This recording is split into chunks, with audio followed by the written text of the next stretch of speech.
Alors, le titre de l'homélie ce soir est Le bon.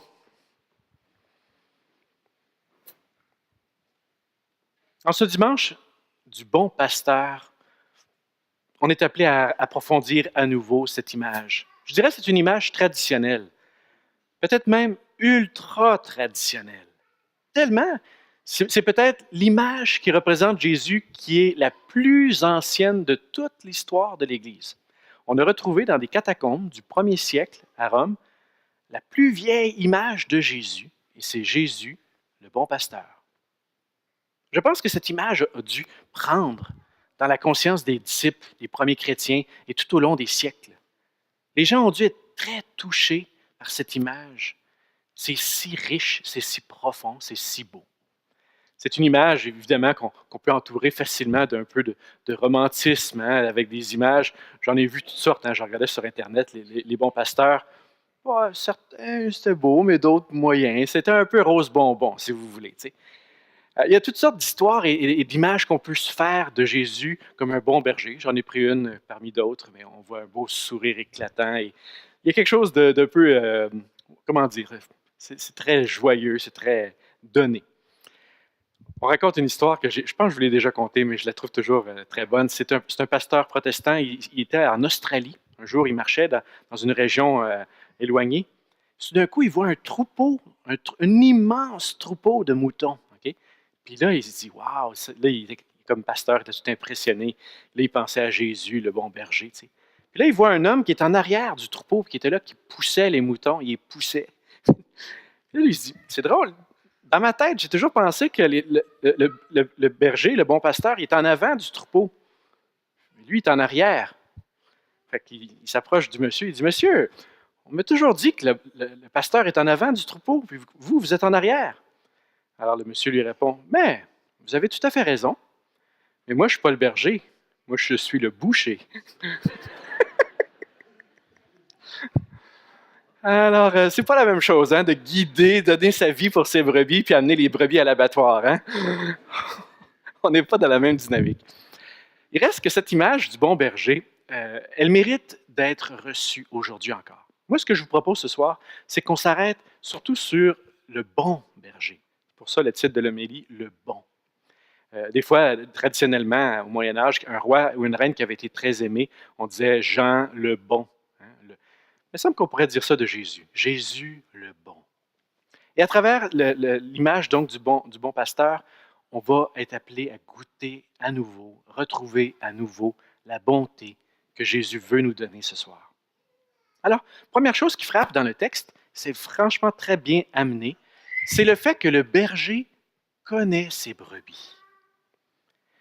Il semblerait qu'à l'époque du 1er siècle en Palestine, les bergers avaient leurs moutons et ils allaient les faire paître. Et le soir, ils revenaient dans une espèce de grand enclos, un immense enclos, et tous les troupeaux étaient mélangés. Cet enclos-là était pour protéger des loups et des voleurs. Au matin, puis là, les bergers pouvaient se reposer un peu, au matin, quand ils appelaient leur troupeau, ils avaient un signal unique, particulier, qui faisait que les brebis suivaient, en entendant la voix du berger, ils reconnaissaient leur berger. Et ils pouvaient partir avec leur berger. Il y avait même des bergers qui connaissaient toutes les brebis une à une, qui avaient un nom pour chacune des brebis.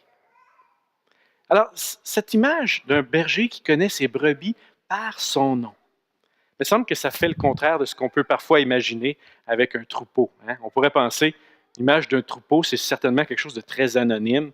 Est-ce qu'on est un troupeau de moutons, nous autres?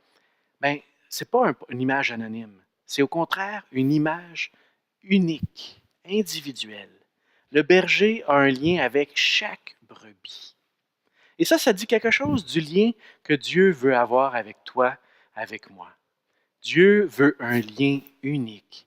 Dieu veut un lien qui est d'une connaissance intime. Je connais mes brebis.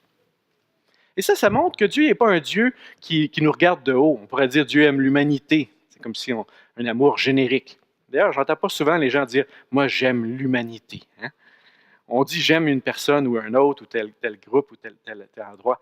Non, Dieu n'aime pas juste l'humanité. Il aime chacun individuellement. je connais mes brebis, ça signifie aussi qu'il nous aime dans tout ce que l'on est. On pourrait avoir l'impression des jours qu'on se dit, moi, je ne sais pas si cette partie-là de moi est aussi aimable.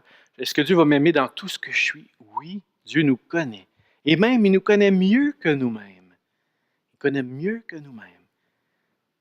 Le défi, à partir de là, c'est d'entrer dans cet amour que Dieu a pour nous et dans la mutualité qu'il veut vivre avec nous. C'est pour ça qu'on dit, je connais mes brebis et mes brebis me connaissent. Toute la vie spirituelle, c'est d'entrer justement de plus en plus dans cette mutualité, dans un amour qui est plus juste Dieu pour moi, mais un amour de moi pour Dieu, une réciprocité.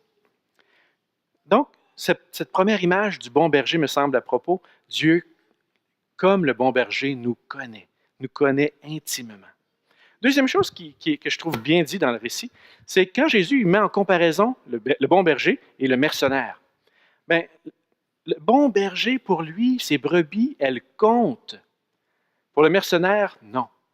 Le bon berger, lui, est prêt à donner sa vie pour ses brebis. Mercenaire, là, il n'est pas question, là, wow, il y a un loup qui s'en vient, pas question que je me tue au travail quand même. Hein? Mais je ne vais pas me laisser tuer par le loup pour protéger des moutons. Il y a des limites. Hein? D'ailleurs, c'est rare qu'on est prêt à mourir pour son travail. Je ne sais pas vous autres, là. Mais de dire, moi, là, je vais me tuer au travail, c'est non, non, non. On est des employés à cet égard. Tu sais. Jésus, ce n'est pas ça l'image qu'il emploie. On n'est pas appelé à voir la relation avec Dieu comme un Dieu qui nous laisserait aller puis qui nous abandonnerait. Non. Le bon berger donne sa vie. Cette image qui est reprise dans le prophète Isaïe, tu as du prix à mes yeux, tu comptes pour moi et je t'aime. Cet amour que Dieu a, il a pour chacun et chacune de nous. Et il est prêt à donner sa vie pour nous. C'est ce qu'il a fait en Jésus. On n'a pas un Dieu qui est désengagé, qui est insensible, un Dieu qui serait lointain, un Dieu qui serait indifférent. Non, notre Dieu se préoccupe de nous. On compte pour lui. À l'époque où le récit évangélique a été écrit, un troupeau, c'était un signe de richesse. Hein? Ceux qui étaient les plus riches, c'est ceux qui avaient des troupeaux de différentes bêtes. Et vous avez ça dans l'Ancien Testament avec Abraham, avec Job, plusieurs figures bibliques le montrent. Ça nous amènerait à voir que nous, on est la richesse de Dieu. Collectivement, là, Dieu, il est fier de nous avoir. Et notre présence, c'est la richesse que Dieu a. On est sa richesse, on est sa gloire, on est sa joie. Comme groupe, mais aussi individuellement. Chacun et chacune, on compte à ses yeux. Il me semble que ça nous montre une relation avec Dieu qui est tout autre qu'un Dieu froid, un Dieu lointain. C'est vraiment un Dieu intime, un Dieu amoureux, un Dieu proche. Est-ce qu'on peut aujourd'hui, maintenant, pour nous, reprendre des éléments de cette belle image du bon pasteur?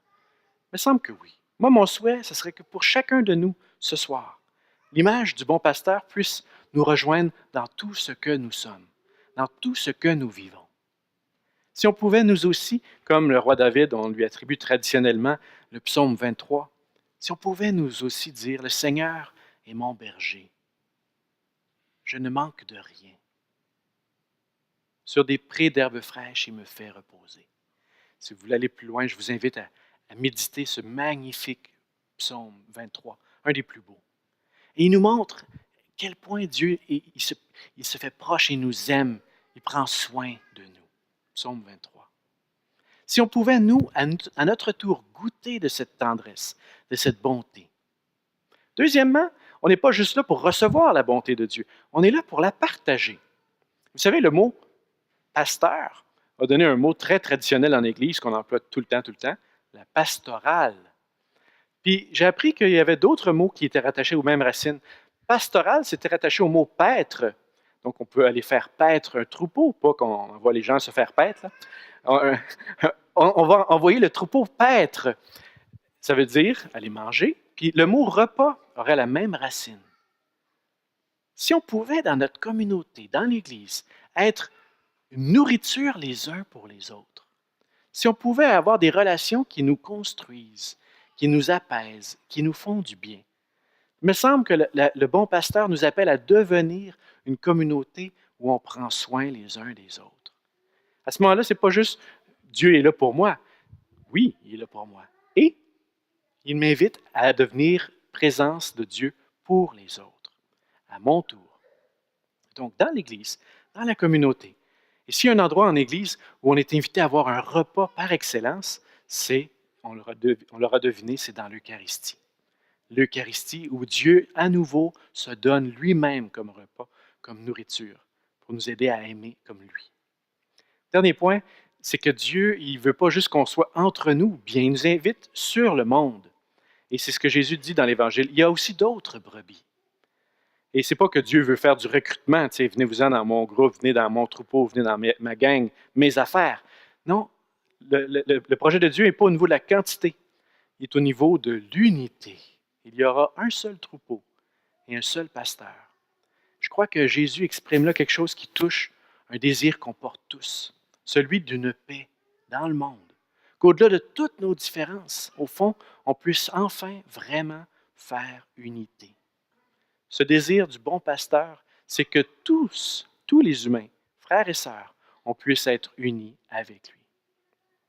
Alors, en ce dimanche du bon pasteur, demandons à Dieu la grâce de goûter à nouveau à sa bonté. Demandons-lui vraiment d'entrer dans cette intimité que lui nous propose, comme il a lui-même avec son Père, comme le Père me connaît et je connais le Père. Je voudrais que vous ayez la même intimité, vous aussi.